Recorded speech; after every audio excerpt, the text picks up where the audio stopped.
So what I want to do is I want to start with, you know, how you got involved, your sort of early life and how you got involved. It was Muay Thai you started with, wasn't it? How did you get involved in that? Just I was doing swimming and kind of get a bit bored of that and getting up early mornings, and was my little brother just wanted to try Thai boxing, so I just went along with him just to keep him company and to get a few digs in at him. You just fell in love with it then? Yeah, definitely. I just fell in love with it and then wanted to compete in it, and like obviously at the start it was like just twice a week. It was nothing like serious, but then I think my mum tells me once I got my driving licence, then I was like going there all the time and stuff, just because I wasn't nagging at her for her to take me and stuff. So once I got my own car and stuff, I was like kind of like go there all the time, all my free time. Yeah. What age was it you started? I think I was 13, 14 at my age. When was it you started really, you know, dedicating yourself? I would say when I gave my job up to do this like full time, which was when I was 21, 22. And was that when you started sort of doing the MMA side of things as well, or were you still just competing in Muay Thai at the time? No, actually I was just doing Muay Thai at the time, but I was getting to a level at Muay Thai. That's when I didn't have any like titles or that. I was getting to a point where I was fighting good girls that were doing it as that was their only job as well, kind of thing. I just had to make a decision, and luckily I was in a position that had enough support, and Guy Ramsey, the Grip House Gym, gave me a job to support me, like for food and stuff like what I really needed, and I could give up my job, and I just done it, and I've not looked back since. So you ended up with a record of, what was it, 13-2 I think it was in Muay Thai against some 19-2. 19-2. Well done, Iain. Close. Sorry about that. What made you decide to move from Muay Thai and MMA? Because you had you were really successful in Muay Thai. Just because, like, I think it's just came at the right opportunity, like the right time, and because my Thai career was like, I was maybe only getting like 2 fights at the most a year, and that was only if Guy was my head instructor at the Grip House Gym. If he was bringing the girls in over from like from a different country, so it wasn't a case of any opportunities and stuff. So I just started training it, and then here I am. So you've had a lot of fights over in India and America. I think it's 2 in Invicta, and you've got another one coming up, and you had your fight in the Super Fight League. How did the Super Fight League one come about? That seems like an odd one. I took that on short notice, 4 weeks. I can't really remember how it came about. I think James, my manager, got an email because through Twitter and stuff we seen that they were looking for someone, and I think it was just through that. Excellent. Or on Cage Warriors, someone had put my name forward or something. That was my only second fight. Like, That was it's crazy looking back on it. Yeah. You've been really successful so far as well. How did you get involved with Shannon Knapp over in Invicta? How did you get into that? Twitter again. It's all come back to social networking. It's a great thing, especially now with the position we're in and stuff.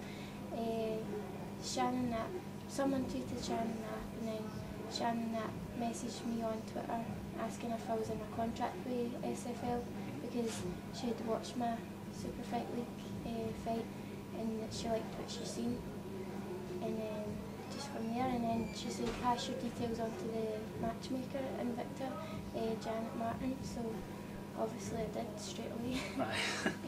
So you had a fight coming up, and the main event fell out obviously, and your opponent got moved up for the shot.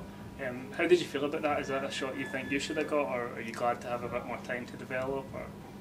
No, like Invicta know what they're doing, and I'm still only, this will be my 7th fight, so I'm just like, obviously I'll fight anyone, but I've got people looking after me, my managers in Invicta, so they're going to be looking at my future, so I'll just do, I'm pretty easy, like I'll just do as what James or anyone tells me to, within reason. So you're fighting at 115 pounds. Do you have to cut much to get there, or what are you walking around at usually? Oh, you should never ask a female that question. But usually I walk about at just above 60 kilos, and then I'll diet down and then do between 1 and 3 kilos water weight. So it always changes. Easy enough cut for you then? Yeah, definitely. It's always different. So sometimes it's a little bit harder if it's the 3 kilos, but sometimes it's a little bit easier. I think with the weather now, it'll be a little bit easier. Makes a change, doesn't it, the Scottish weather, having sunshine? Apparently it's really hot in Kansas at this time of the year, so it's good. So you're in there and you're training with, we were just filming your sparring there, and you're training solely with guys, and most of those guys look like they're walking around at 160, 170 and higher. Do you think that helps you prepare for, especially for female grapplers that are going to try and bully you around a little bit? Yeah, definitely. Always, like a lot of people say, oh, why do you not train the girls and stuff, like travel and stuff, but I love my team and they know what I need from my fight camp, so it just works, so I'm not going to change it. So who would you say has been most instrumental, especially in helping you transition from Muay Thai to MMA? If there was like one person that you could say, has really helped you round out your game, who would you give those props to? James Dillon, my manager, my coach, my partner. He knows, he's been in the game like a long time, but I think he always tells me it's because I listen to him, and I think it works 2 ways, like as long as I'm a good student. Yeah. He's a good coach, but you have to work both ways. Aye. You have to listen, you have to dedicate your time and stuff, so which I have. We definitely noticed that when we were filming the sparring as well. You were getting instructions and acting on them, straight away. You definitely looked like you were a good student. Is that something that you've made a concerted effort to do, or is it just something that comes naturally to you?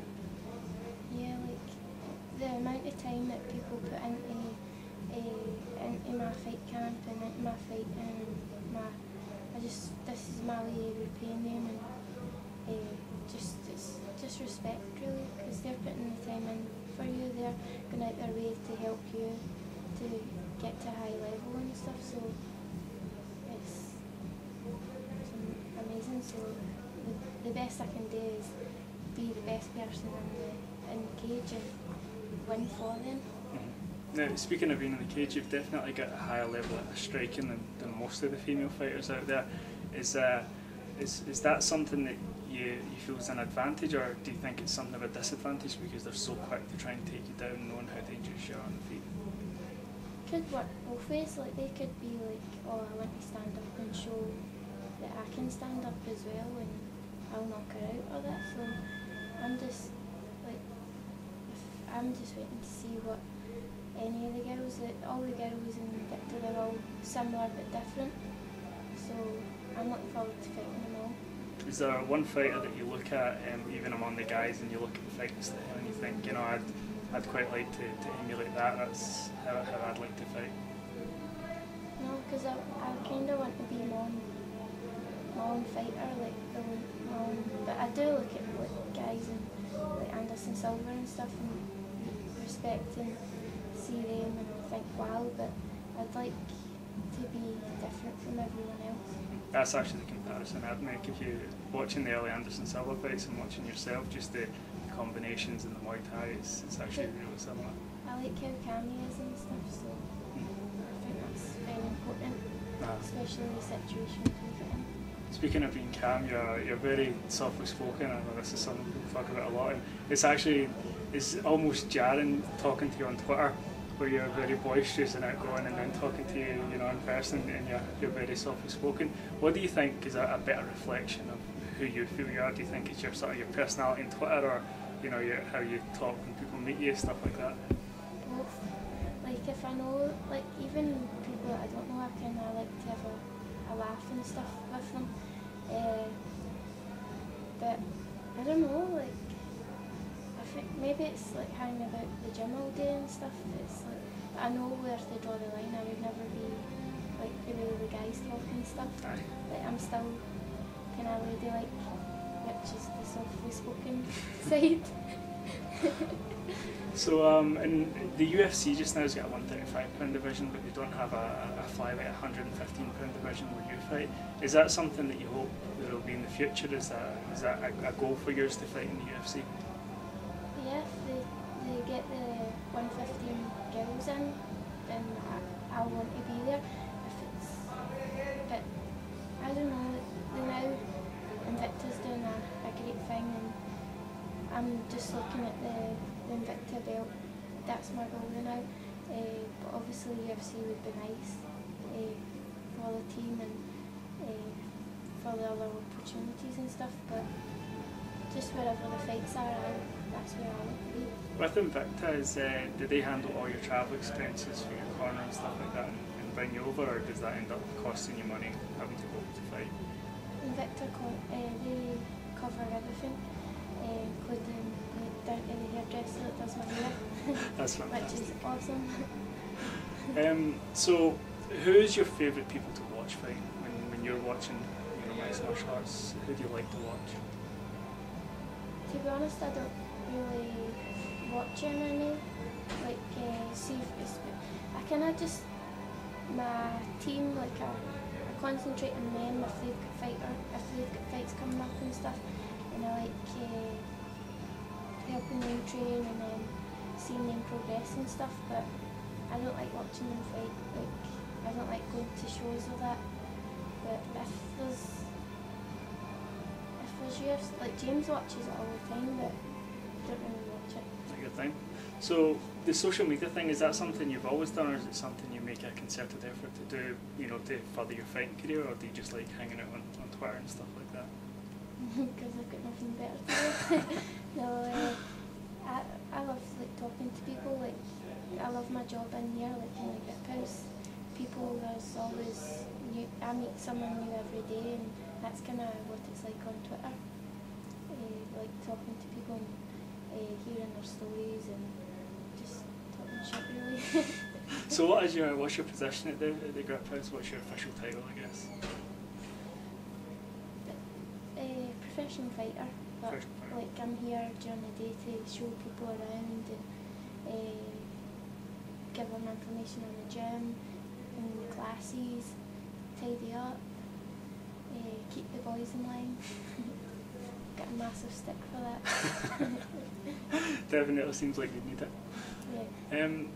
So what would you say is your roadmap for Invicta? Have you got in your head, a timeline set out for when you'd like to start challenging for the title? Is that something that you think about in the future, or do you just sort of focus day by day?